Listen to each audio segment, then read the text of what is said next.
So hello students, कैसे आप लोग सब? आप लोग ठीक होंगे? Once again welcome to my channel MZ2 classes for SCC class 9 and now we're going to start the next chapter of economics application of final term series. The name is impact of agricultural and industrial practices on the ecosystem. Okay, तो ये वाला बहुत ही छोटा chapter है, बहुत ही easy है. Okay, तो इतना ही आप लोग को पढ़ना है, दैट्स ऑल. बस इतना ही पढ़ना है. क्या क्या है? इकोसिस्टम का डिफिनेशन है, फिर agriculture, impact of agriculture practice on the ecosystem वो है इसका, और we measure to check the destructions of ecosystem, फिर depreciation of natural resources, generation of industrial waste, और then source of pollution. That's all you have to learn. Okay, बस इतना ही पढ़ना है, बस इतना ही पढ़ो, और कुछ पढ़ने की जरूरत नहीं है.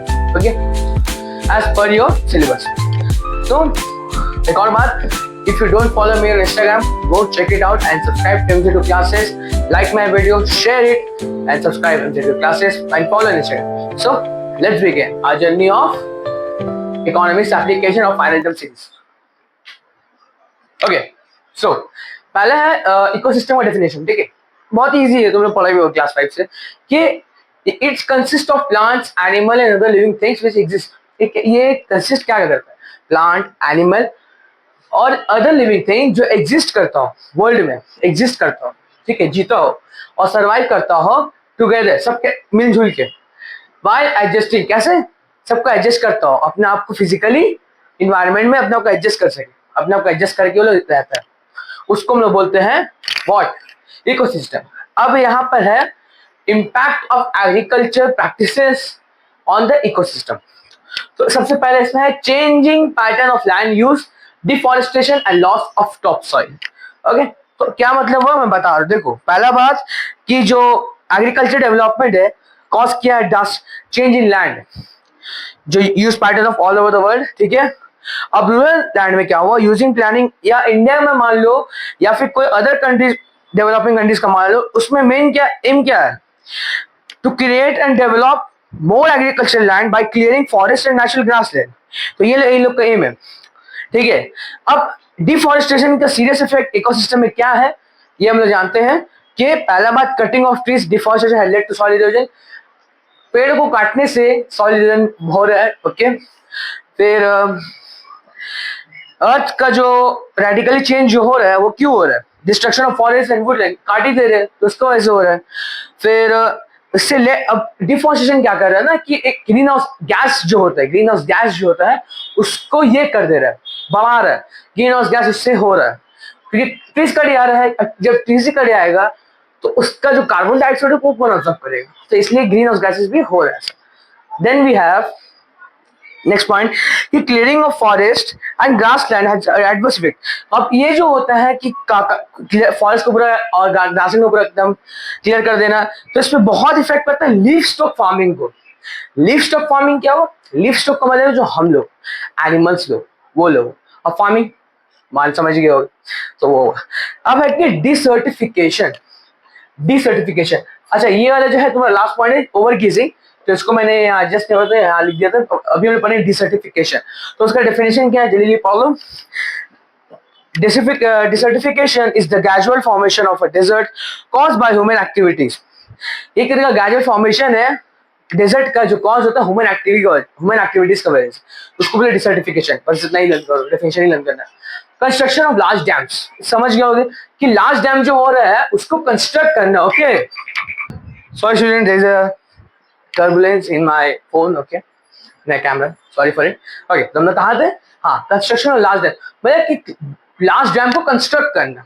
ओके, तो in book you it is written that कि large dams were constructed in the past to provide hydropower and irrigation facility on a large scale. However, large dams are no longer regarded as the temples of progress and development. This dam has adverse on the ecosystem. First, पहले अब देखो यहाँ दो तुम लोगों को पढ़ना होगा. पहले the building of the large dam समझ large area of agriculture land. अब जो एग्रीकल्चर लैंड को काट के बनाया गया है बिल्डिंग बनाने के लिए, बट बिल्डिंग बना नहीं है तो क्या फायदा हुआ था? उसको काटने का उससे वहां खेती हो जाता, वो हुआ. सेकेंड, अब there is a decrease in the water level in the downstream. अब उससे क्या होता है ना कि पानी का जो भाव है, पानी का जो लेवल है वो कम हो जाता है. ठीक है, वो हुआ. अब देन हम लोग का है कमर्शियल एग्रीकल्चर प्रैक्टिसेस. क्या है? Commercial agriculture practices using fertilisers and pesticides, मालूम है ना फर्टिलाइजर का वो हुआ। तो कमर्शियल कैसा हुआ, कमर्शियल समझ जाओ कि एक बिजनेस वो हुआ, एग्रीकल्चर बिजनेस एग्रीकल्चर का प्रैक्टिसेस, ओके। in that के technological development in the agriculture sector has enabled the cultivation to grow high yielding varieties of crops।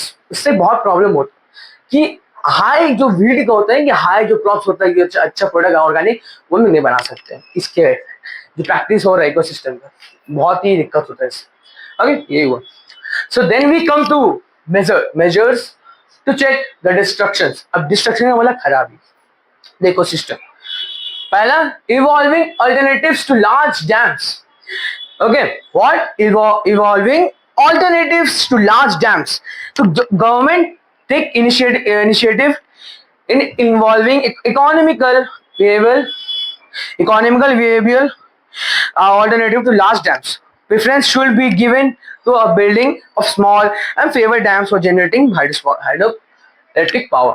ठीक है, फॉरेस्ट कंजर्वेशन, फॉरेस्ट कंजर्वेशन कर देना, काट देना, फॉरेस्ट पूरा काट देना, वो सब हुआ। ऑल्टरनेट क्रॉपिंग और क्रॉप रोटेशन, क्रॉप को रोटेशन मतलब कि क्रॉप हटा दिया, क्रॉप रोटेशन समझ गया ना कि एक साल में यहाँ लक्की तो उगाया, उसके बाद नेक्स्ट ईयर मतलब कि एक साल पूरा वीट उगाया, एक साल बाद चावल उगाया, वो डेप्रिसिएशन ऑफ नेचुरल रिसोर्स। हाँ, अब तुमको यहाँ पर तुम लोग को नेचुरल रिसोर्सेज का ये करने होगा, ओके, कि नेचुरल रिसोर्स का डेफिनेशन क्या है, ओके। तो नेचुरल रिसोर्सेज क्या हुआ, those resources which are available in the physical environment on which we depend for the satisfaction of work. ये ऐसा रिसोर्सेज जिसके ऊपर हम डिपेंडेंट और नेचुरली मतलब कोई केमिकल मिक्स नहीं, नेचुरली उसके ऊपर हम डिपेंडेंट है अपने सेटिस्फाई करने के लिए उसको। तो इसमें से सिर्फ दो पढ़ना तुम लोग को और नहीं पढ़ना, सिर्फ दो पढ़ना, इजी, ओके। पहला exploitation of mineral resources, exploited हो यार तुम लोग, एक्सप्लॉइट मतलब क्या, धोखेबाजी, एक्सप्लॉइटेशन ऑफ कंज्यूमर अवेयरनेस। तो एक्सप्लॉइटेशन ऑफ मिनरल रिसोर्सेज वो हुआ कि तुमको बोल के मतलब कि खराब दे रहा है, एक्सप्लॉइट कर दे रहा है तुमको। But in book it is written that के with development the demand for mineral resources increase almost in all the sector of Indian economy. तो मिनरल रिसोर्स का जो डिमांड है वो बहुत बढ़ गया, कोई भी सेक्टर हो बहुत बड़ा हुआ है मिनरल रिसोर्सेज, क्योंकि मिनरल रिसोर्सेज से ही तुम्हारा सेक्टर चलेगा। स्टील क्या है, मिनरल रिसोर्सेज, तो उसके वजह से बढ़ेगा ना तुम्हारा। अब तुम तो ऐसा नहीं कि तुम मिनरल यूज नहीं कर, यूज करना ही होगा, कुछ कोई भी तुम्हारा सेक्टर हो यूज करना ही कंपलसरी है, क्योंकि इसका ही रिक्वायरमेंट लगता है तुम लोग, पहला, ठीक है। फिर है कि mineral resources are non renewable and can not be replenished once used, और उसको फिर रीयूज नहीं कर सकते हम, एक ही बार यूज कर सकते हैं, वो हुआ। अब mining has caused displacement of local communities and loss of wild life.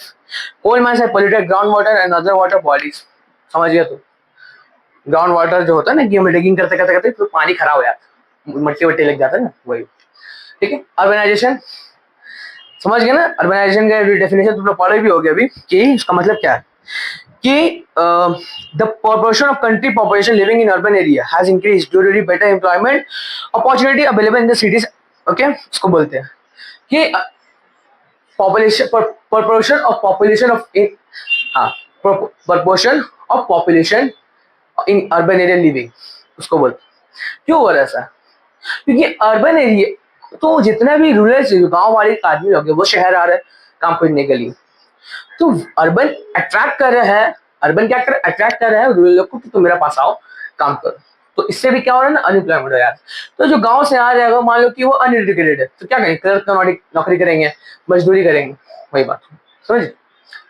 अब generation of industrial waste, generation of industrial waste, अब waste generation for mining operation, अब वेस्ट जनरेट हो रहा है माइनिंग ऑपरेशन, तुमने बताया तो वाला वो waste generated from cement factories, cement factories जो होता है सीमेंट बनाने में कुछ केमिकल वो सब लगता है ना, तो उससे क्या होता है जो वेस्ट होता है वो मान लो कि अंडरग्राउंड कुछ हो रहा है, मान लो फॉर एग्जाम्पल अंडरग्राउंड कुछ हो रहा है, तो जब हम डिगिंग कर रहे हैं या फिर कुछ निकाल ले, अब वहां मान लो कि एक अच्छा सॉइल या फिर पानी है कुछ अच्छा सॉइल, तो क्या होगा, तो वो खराब होगी। आप मान लो कि एक एप्पल है नया, एक अच्छा फ्रेश एप्पल है और एक सड़ा हुआ एप्पल है। अब दोनों को डब्बा में हम डाल दिया, अब बंद करके एक दिन 2 दिन के लिए छोड़ दिया। अब हम जब खोलेंगे तो जो सड़ा हुआ एप्पल तो और सड़ गया, बट उसका साइड इफेक्ट जो पड़ा वो दूसरा जो फ्रेश एप्पल तो उसको मिलेगा। वही हुआ मतलब, समझ गए? जो अच्छे से जाते हैं बुराई का साथ रहोगे तो खुद बुरा बन जाओगे, और अच्छा का साथ रहोगे तो अच्छा बनेगा। माइंड याद रखो ये सब, ठीक है? वो हुआ। अब ऑयल रिफाइनरी जो नीचे से होता है, तेल तो नीचे से निकलता है ना, उससे भी बहुत ही बेस्ट होता है। Waste generate from construction unit. अब जब ड्रिलिंग करते हैं तो उससे क्या हो रहा है? इफेक्ट पड़ रहा है, नॉइज पोल्यूशन हो रहा है, ये सब हो रहा है, एयर पोल्यूशन हो रहा है, धुआं निकल रहा है, सॉइल पोल्यूशन है। हमारे की मट्टी है, वहीं हम डिगिंग करते हैं, अब अच्छे सॉइल है, अब उसमें डिगिंग करते करते करते पूरा खराब हो जाता है। कंस्ट्रक्शन कर मतलब पहला तो तुम सबसे घटिया जो है, जो सॉइल को वेस्ट कर देते हैं, कंस्ट्रक्शन है। सबसे पहला चीज कंस्ट्रक्शन।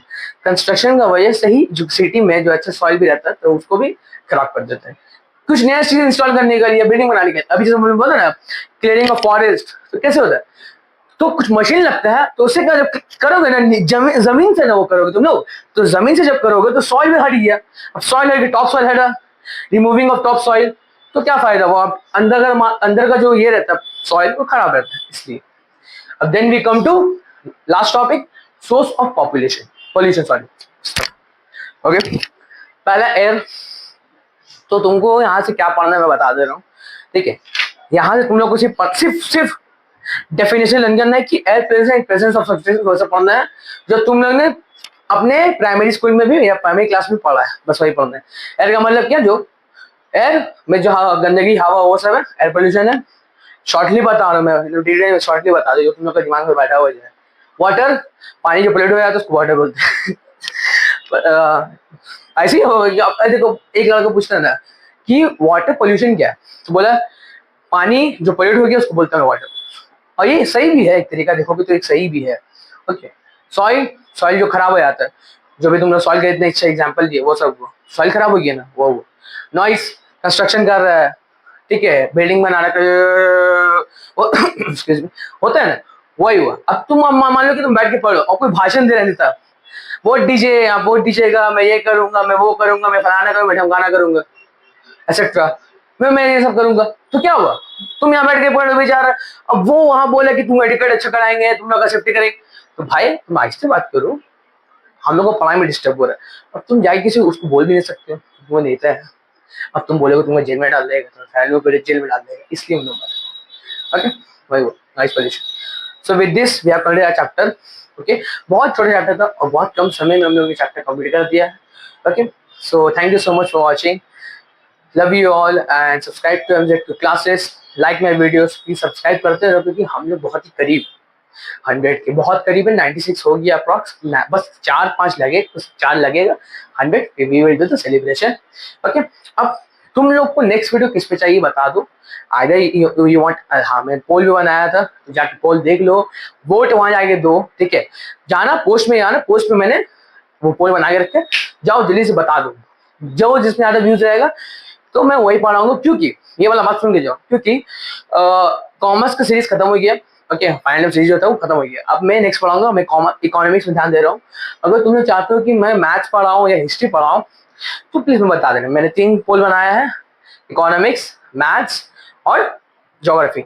अब तुम लोग तीनों में से जिसका ज्यादा रहेगा तो पहले उसको कराऊंगा, मतलब कि मान लो कि इकोनॉमिक्स में आया है 80% लोग ने इकोनॉमिक्स कहा और 90% लोग ने मैथ्स को कहा और 10% लोग ने इसको कहा, तो पहले मैं क्या कराऊंगा? मैथ्स कराऊंगा, फिर इकोनॉमिक्स कराऊंगा, फिर लास्ट में हिस्ट्री कराऊंगा। अब ऐसा वो कोई कुछ नहीं कि सर हमको हिस्ट्री इमरजेंसी में हम लोग exam, don't worry, I am here, king is here, don't fear. Okay, तो मैं क्या करूंगा कि एक दिन, हर दिन एक या हर वीक, जो मैं हर मतलब एक वीडियो इसमें बना इकोनॉमी, हर एक दूसरा वीडियो मैथ्स में, तो ऐसा करते करते तुम लोग का सिलेबस भी कवर होते रहेगा, मैं जो बोले वो भी मैं आगे कभी करते रहूंगा। ओके, विद दिस नो शुक्रिया everyone, I hope you like this video. Okay, subscribe to the class, love you all, bye. और मैं फिर once again, bye, love you all, thank you so much and subscribe to our MZ classes, follow on Instagram, thank you, love you, bye.